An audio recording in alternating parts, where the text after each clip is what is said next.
Let us bow our heads in prayer. Manishtana halala hazam mikal halelo shibakal halelo sanua clean. Yeah, it's Passover. Happy Passover, everybody. And those that observe. Lubie and I are both Jewish, and so everything that we say facetiously here, it's not meant to cast any aspersions in any direction whatsoever about the meaningfulness of the holiday or anything like that. And you have to believe in God if you were in Edmonton, because a Jew scored a hat trick on Passover. Now, is he going to go to hell because he wasn't celebrating with the family there, eating the bitter herb and all of that stuff? Hey, how's the brisket? It's a little tough, Grandma. Exactly. Is it necessary to make brisket? There have to be some barbecue joints around the country, Lubie, that make brisket that doesn't come out tasting like you were eating the tires off a Volkswagen. Yeah, the Jews have a need to make it overdone, but my mom's gotten really good at making a nice, moist brisket, so it can happen. There is Jews that can make it, just like the Kansas City smokers do. Well, the English translation of what is the first of the four questions which are asked on Passover as part of the ceremony is, and it's one of my favorite questions, Lubie, that I've asked myself many, many times throughout my lifetime and the time here on this planet. And welcome to the morning briefing, by the way. We often begin in prayer, praying that our bookie doesn't call saying, meet me 10 o'clock at the graveyard, you stiff. You don't want to hear that, especially on a high holiday. But the question is, why is this night different from all other nights? And you would have to say Zach Hyman's hat trick for the Edmonton Oilers. That certainly was a little bit different as they went on and won. But we had two compelling NBA basketball games contested last night. Now, there were 3 games on the slate, and the one that they relegated to no man's land, which was like NBA TV. Hey, do I get that? I can't find it here. What channel is that? How inclined are you, as much of an NBA fan as you are, Lubie, to pop on NBA TV? Do you need more talk shows analyzing? Well, I mean, we're doing it, so what the hell? I guess that has some value there, and they probably do it in a much more expert fashion than we do, going back and making Red Auerbach references and things like that to illustrate our point, which, by the way, if Red Auerbach was still around, I mean, he has to be proverbially rolling over in his grave, does he not? But when he sees the abuse of the most basic of rules of basketball that is taking place right now in the NBA, and a perfect example of it last night was that Philadelphia Knicks game, which, as you were looking at the final possessions in that ball game, my God, well, what a disgrace. You had, is Vince McMahon now the commissioner of the NBA? Where's Adam Silver, man? Did he bow out after he had that whole deal with Donald Sterling? It was V. Stiviano. She was the one. You think that call was a plant? I mean, they definitely wanted to get Sterling out of there. They knew he was a racist bastard. And so they said, V, you do whatever he wants you to do, and you'll be compensated very handsomely for that. Could be the Stormy Daniels, of Roundball, V. Stiviano. But Sterling was very decisive in making sure that that was eradicated right away because it was bad for business. Mm-hmm.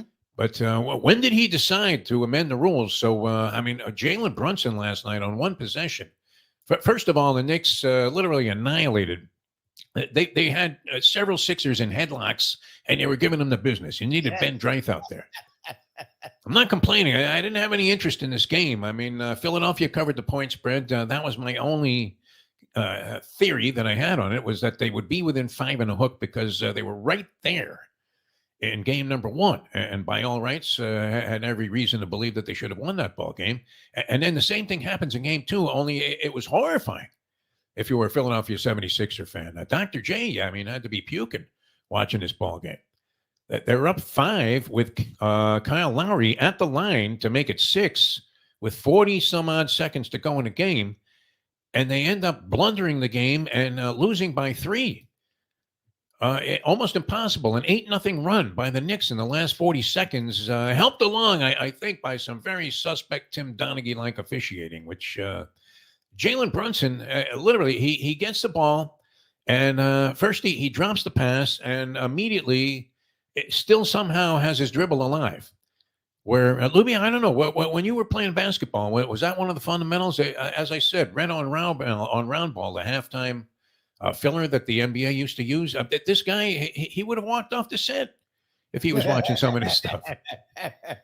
So right away you have a double dribble, and then Brunson goes in and does all these dipsy doodle moves when he's in the paint there, and up fakes and this and that, changes pivot feet. He takes about 11 steps.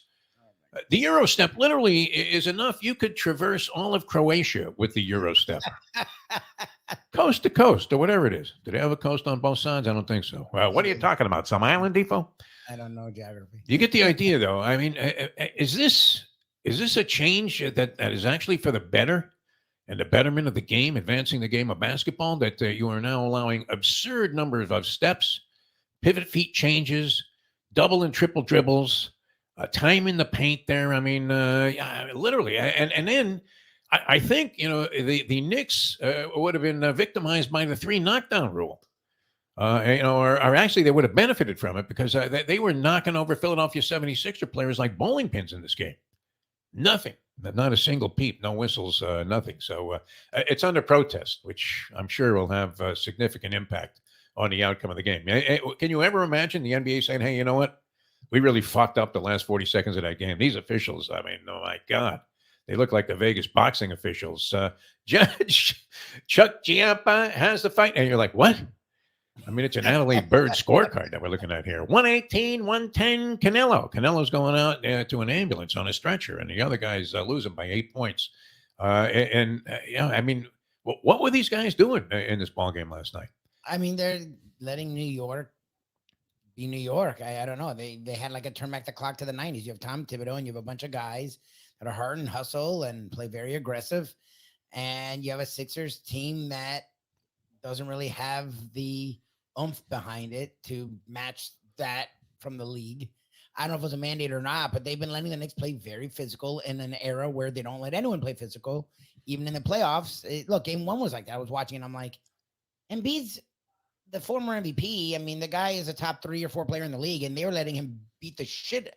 I'm like, Hartenstein isn't even an NBA player. I understand Knicks fans love him because he's a doof that makes he's all right. If you watch him a lot, he hustles, and he gives them something that they sorely need when he was coming off the bench, especially. I mean, he's a Nick kind of guy again, just like this entire roster, without Julius Randle. But it's like he's not Embiid. Like Embiid was getting murdered, and they were just letting it go. And I was like, okay, I understand the playoffs, things are tighter, but it was like, so you really want the Knicks to move on bad, huh? Because like that's to me the only way the Knicks. If Embiid's healthy, the Sixers are better and better by a lot. The way that they stem the tide is by beating the shit out of Maxey and Embiid, and even with that, both had really good games yesterday, and the Knicks were given the benefit a lot. I didn't watch any of the game, but I've read a lot of. Oh, they're throwing elbows to the back of the head. I mean, it looked like the old Knicks Heat series. Going back to when the players had to pass through metal detectors to get into the locker room. Pat Riley, I mean, literally it was like advancing weapons. They had, they once they cleared the metal detectors, he found a way to have one of his assistants, go in and slip him something, like brass knuckles or whatever, to enhance the beating. That and those games would end up like 79-73, and everybody left the arena just absolutely buzzed, thinking, I just watched the Thrill in Manila. And you're like, wow, you really just got fucked out of your ticket money. That was brutal. Unbelievable. But it was bordering on that last night in that game. And then you had the Lakers blow a 20-point lead, Lubie, against the Denver Nuggets, who many pundits, and we had spoken with a guy that we consider somewhat of an NBA expert earlier this morning on another show. And he says that Denver is not only locked in to win the championship this year. Now it doesn't take a giant intellect to make that deduction that Denver might be the best team. If you believe in Oklahoma City, are they better? Is there anybody else that's really a challenger? Hell, I mean, all of these talk shows on ESPN, they were trying to tell you that Golden State had a shot.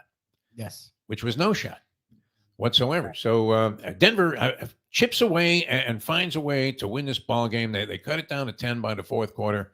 And in spite of good ball games by Anthony Davis and LeBron James, the Denver Nuggets somehow plug away and end up with a Jamal Murray jumper at the buzzer, winning the ball game by 2 points. That's 10 straight over the Lakers. And there are people, and this particular guy that we were having a conversation with, a very astute basketball mind, says that they are primed to be a dynasty, Lubie, a dynasty. Yeah. Look, injuries, health, and who can they keep? Because that's in this day and age, keeping 3 guys is tough. They need those 4 guys, and keeping 4 guys together who all want to get paid and need to get paid is not easy. So we'll see. We'll see if they can keep in the fold. But this year, I mean, to me, I've said it all year. I said, look, they were screwed. That's the funny thing is you could watch them and say, yeah, they're sort of screwing around, and they still came down to the last day to get the number 1 seed. Like, Yes. I mean, it's like, okay, so they're not going to screw around in the playoffs. Look, they did it last year versus the Lakers, where they would fuck around with them and then go, all right. Like, and it Lakers were having an outstanding effort last night. Unbelievable. They were hitting on everything that they possibly could. I don't know. Is Ham? Is he just a coach that should not be in this position here? What are we talking about? He's probably doing a decent job, but again, he's not good. Yeah. He's in the long line of guys that probably should. Look, LeBron's, for all that he loves basketball and historian of the game and all this shit, he never wants to be with he's never had a great coach. He's always had these guys that are probably good coaches for young teams. Look, Mike Brown, again, is doing it with another young team. The Kings have become a fun team under Mike Brown. And that's Mike Brown. But Mike Brown's not winning fucking titles. Like, no. LeBron, again, Spoelstra became a great coach only because Riley told LeBron to go fuck himself. If Riley had done what LeBron wanted, they probably would have gotten some mealy mouth. That's what he likes. He likes a coach that lets him do what he wants. And Darvin Ham's fine. And he may be a coach in this league. He's not this fucking guy that a great should be coached. Big difference maker, yeah. I'm with you on that. Speaking of difference makers, I mean, is Tom Thibodeau a difference maker? Everybody hates Tom Thibodeau. Now, he is the definition, if we're going to use and have a Passover theme here, is a definition of one of my favorite Yiddish slang terms, which is the word schlep. Yes. And we love the word schlep because, like shalom, it can have multiple meanings. I mean, you could basically be telling somebody to go fuck themselves by calling them a schlep. Or it could be just that you're carrying a bunch of stuff to the beach. Like, I don't want to schlep all of that. Yes. Right? Do we really need the cooler? I don't know. I just bring a couple of beers. And he is the definition of it. I mean, he looks like some guy that you would expect to see if they had just assigned you a public defender in like a triple murder accusation. And you're thinking, really? Did you sleep in your car last night, Jack? Where did you get that jacket? Right? A guy's wearing a jacket where, you know, it looks like something that if you went to a fancy restaurant where a jacket was required and you didn't have one, this is the kind of jacket they put on you. Or maybe, you know, master's jacket that surfaced somewhere a couple of years ago at some pawn shop. And that's the kind of jacket that you're wearing. But yeah, it was a rough go there for both of those franchises that lost. And Thibodeau, despised by everybody universally in basketball, or so it seems, Lubie. Now, you gave a pretty good illustration on another program that we had that, you know, it sort of vindicated the idea that nobody would want to play for this guy, because you're saying that he is worse for the body than any debilitating drug that you could ever take. He just, the brand of basketball he likes to play, the manner he coaches, in the era we're in, it just doesn't work. Like, look, you've seen Jimmy Butler again. Jimmy Butler bought in, but it beats you up. Luol Deng was in like his mid-20s, and he looked like he was a 36-year-old because of the way Tom Thibodeau likes to play. And you're seeing these Knicks guys are bought in. A bunch of guys that are also Rands that were sort of meandering in the league that are nice players. Hart's nice, and DiVincenzo's fine, but they were never stars, and they weren't going to be. So who knows where their career would be? Fit right in. They are aggressive, hard hustle, and love to foul the shit out of you. And that's Tom Thibodeau's fucking style, is beat the shit out of you, see what the fuck happens. And it because of the era we're in, it's actually the opposite of how people play. So it works, and it gets you to a certain place. Yeah. But what he does look like a guy that would be more comfortable addressing hemorrhoid sufferers than basketball players. I mean, not exactly the most effervescent of personalities. He did the obligatory interview with the guy. He asked him, hey, what are you going to do different to stop Embiid? And he says, we're going to have to get tough on him. That's what we're going to have to do. And he walks off. And even that, I mean, you're looking at the guy and thinking, wow, what a schlep. Unbelievable. How to turn a high first-round pick into a sixth-round pick. Draft a quarterback. We're going to see a lot of that. That's coming up in the next couple of days. You had your man, Zach Wilson, traded to the Denver Broncos. Not a bad shot to take for the Broncos. There's the outside chance. Remember having some discussions here with Henry of No Filter about Zach Wilson, and that was at the time where Aaron Rodgers was hurt, and Zach Wilson had looked decent in the preseason, and everybody was saying, "Oh, well, he was hanging around with Aaron Rodgers, and it really rubbed off on him." And all of a sudden, Zach Wilson, the guy has talent, and people were banking on that. And imagine how painful it was for the Jet backers who had taken the Jets with Rodgers to go to the Super Bowl and put up their money, and they saw it go right out the window. I mean, you may as well have just shoveled it into a wood-burning oven and hope that a pizza came out, because that's all you were going to have left from whatever you bet on the Jets that year. And they started to believe for a brief moment in Zach Wilson. It was like the Tommy Cutlet story. Yep. Until Wilson went out there and played a whole game. And then that was it. The end came quickly after that. All right, we have to run. Been a pleasure being with you. You want to bury some people before we go with some picks here? Oh, you have all kinds of action. I mean, you couldn't ask for any more. It's absolutely insane what's going on, and almost impossible to keep up with everything. 4 games tonight in the NHL. Rangers favored heavily over the Capitals. Nobody gives the Capitals a chance. Does Ovi have one left? I don't know. Panthers favored fairly significantly, 3-2 favorites over the Lightning. Actually, almost 2-1. You're getting 3-2 with the Lightning in this game. Jets and Avalanche looms as a toss-up, and the Canucks and the Predators. Everybody is on the side of the Canucks, which you have as your secret pick to win the Stanley Cup this year. They were like the 1 seed all year. Without the ability to name a single player on their team. Is Luongo still with them? I don't think so. No. What about Pavel Berry? Is he playing for the Vancouver anymore? No, he got traded. He's out of hockey for like 20 years. NBA action. All right, so where do we go with this? Can the Suns turn it around against the Timberwolves after getting crushed in game 1? You say? I'm super chalk tonight. I think T-Wolves. Laying only 3. A measly 3. Okay. I'm very chalk tonight. I will not lie. I think T-Wolves just keep going. I don't think the Suns, we talked about it when they did this configuration, the defense does matter, and the T-Wolves have both defense and offense. So I think the T-Wolves keep coasting in that series. Look, the Pacers could put up a better effort tonight, and because the Bucks are relying on just one guy instead of Giannis and Lillard, but Lillard knows how to win this way. This is how he won in Portland versus average teams. I think that's going to keep happening. I think the Bucks are going to just keep winning that. And then, even though the Clippers did annihilate the Mavs in game 1, I mean, both Irving and Luka played well, and you're without. I haven't heard about Kawhi, but I presume he's not going to play again since they won the way that they won. You would think you just keep Kawhi out. You already got one game. I feel like the Mavs will turn that around, but again, they're the favorite, so that's still chalk. Such ugliness. All right, that can't be right all the way around. Yeah, for sure. Tomorrow, though, would you take 15 with the Miami Heat? Yes. 15 with the Heat. That's a lot of points, is it not? I mean, don't the Heat find a way to just hang in there somehow and make it interesting? They got down by 14 early and then made it a game for most of the first half. Second half, they got down by 30 and then made it not out of the game, but did work to make it at least a 20-point game. I don't know. The way that this team plays, I feel like you're going to see a vastly better hero. I feel like you're going to see 15 in an NBA playoff game. I don't think they win, but I think they'll be better than that. That's a ridiculous ass fucking spread. The Washington Generals didn't get 15 against the Globetrotters when they were playing. That's a weird spread. On a regular basis. I mean, that's a giant point spread. That's a couple of touchdowns, plus a 2-point conversion.